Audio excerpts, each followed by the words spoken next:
Da li ste nekada razmišljali o tome kako je globalizacija uticala na gastronomiju?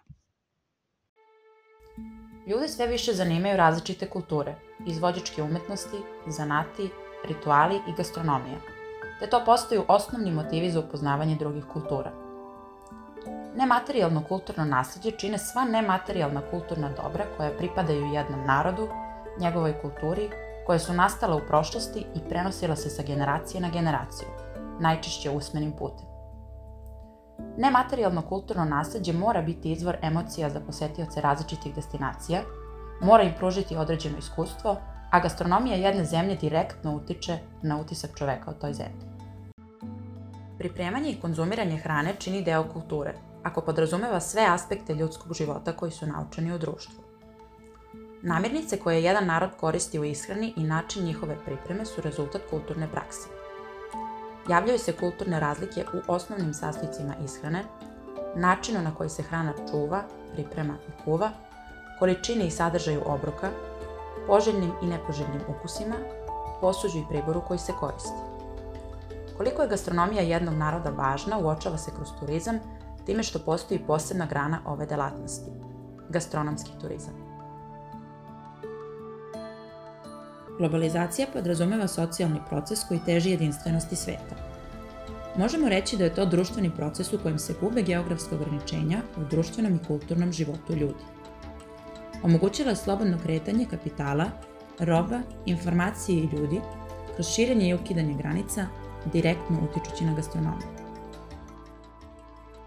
Gastronomija je umetnost ili nauka ishrane. Takođe, može se definisati i kao proučavanje hrane i kulture. U turizmu, hrana ima dvostruku ulogu. Predstavlja osnovnu potrebu svakog turiste pri putovanju, dok sa druge strane jeste primarni motiv putovanja turista, koji većinu svojih odluka baziraju na osnovu želje za istraživanjem, upoznavanjem i uživanjem u gastronomiji i onome što ona nudi. Neki od faktora koji su doveli do gastronomske globalizacije jesu pojava pisanih kuvara, elektronski štampani mediji, gastronomski TV kanali i emisije i širenje mreže ugostiteljskih objekata. Kao posledica, javljaju se lokalni gastronomski proizvodi koji su globalni, a lokalni. Najupečatljiviji primjeri takvih gastronomskih proizvoda su pica, pasta, suši, sladoled, burgeri, kari. Retko ko će propustiti priliku da u Rimu ne popije espresso, u Napolju ne proba picu, u Istanbulu baklavu ili u Njujorku cheesecake. Svaka kuhinja sama po sebi ima svoje specifičnosti koje su se formirale kroz istoriju, uslovljene geografskim i društvenim faktorima. Francuska se smatra kolevkom moderne gastronomije. Vršila je veliki uticaj na druge, ali je tokom svog razvoja pretrpela izvestan broj uticaja kako unutrašnjih, tako i spoljšnjih. Katarina Medici izvršila je veliki uticaj na francuski dvor i cijelu gastronomiju ove zemlje. Najveći doprinos bio je njen uticaj na manire i položaj žena za stolom. Ona je takođe zaslužna za uvođenje firentinske veštine aranžiranja stolova. Kako je bila rodom iz Toskane, gde je artičoka deo ishrane, donela ju je u Francusku, što je izazvalo veliki skandal u to vreme. Njena sklonost ka artičoki smatrana je grešnom, jer se verovalo da je ona afrodizijak i time neprimereno jelo. Prvi restoran otvoren je u Francuskoj, a kao posebnu karakteristiku ove kuhinje možemo izdvojiti njenu osnovu, a to su hleb, sir i suhomesnati proizvodi. Ako dodamo i vino, utvrđeno je šta čini temelj čuvenih proizvoda koji su poznati u svetu. Danas je italijanska gastronomija jedna od najpopularnijih i najcenjenijih u svetu, a njeni proizvodi se mogu naći na jelovnicima na čitavoj planeti. Italijanska kuhinja je nastala iz tradicionalne kuhinje siromašnih slojeva, koja koristi skromne sezonske sastojke i stvara jednostavne, ali bogate ukuse.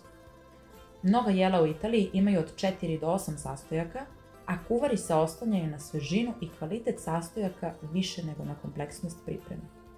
Iako bismo pomislili da pasta, glavno jelo Italijana, potiče iz Italije, postoje dokazi da je ona poreklom iz Kine i da je preneta za vreme Marka Pola, koji je bio jedan od prvih Evropljana koji je stigao do nje. Sa druge strane, ima zapisa o prvoj upotrebi paste na Siciliji još 1154. godine, 100 godina pre rođenja Marka Pola. Italijani su često nosili pastu na duga putovanja pri odlasku u Severnu i Južnu Ameriku, pa je lako objasniti odakle njena upotreba u mnogim kuhinjama širom sveta. Prva knjiga o kuvanju napisana je na tlu Grčke. Takođe, mnoga posuđa koje se koriste u drugim kulturama vode poreklo sa ovog prostora. Veruje se da se i upotreba francuskog sosa bešamel, majoneza i ribljeg paprikaša može pratiti unazad do stare Grčke. Uticaj kulture Bliskog istoka omogućio je Grcima da shvate proces destilacije, što im je koristilo da naprave uzor, njihov zaštitni znak. Tokom vladavine Turaka usvojena je i tehnika pravljenja ražnjića od mesa, suvlaki. Poznata je mediteranska trijada koju čine hleb, vino i maslinovo ulje. Hrana je najbolji predstavnik kulture nekog naroda i regiona.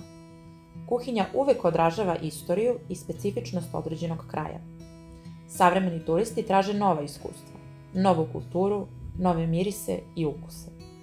Gastronomski doživljaj je sastavni deo novih iskustava koje se traže. Povezanost kuhinje sa istorijom, običajima, kulturom i religijom zemlje omogućava da se određeno područje promoviše upravo preko hrane.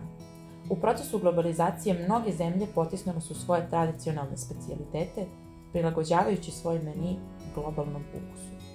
Globalizacija uniformiše ishranu zahvaljujući poslovanju multinacionalnih kompanija u oblasti prehrambene industrije. One imaju interes da se svi hranimo na isti način i kupujemo iste proizvode. Nestaju tradicionalne sorte voća i povrća, kao i rase domaćih životinja, a nestaje i najveći broj ribljih vrsta. Ove negativne strane globalizacije sve više potiskuju novi pravac, koji ukazuje na važnost negovanja lokalnih tradicija u ishrani kada je u pitanju razvoj gastronomskog turizma.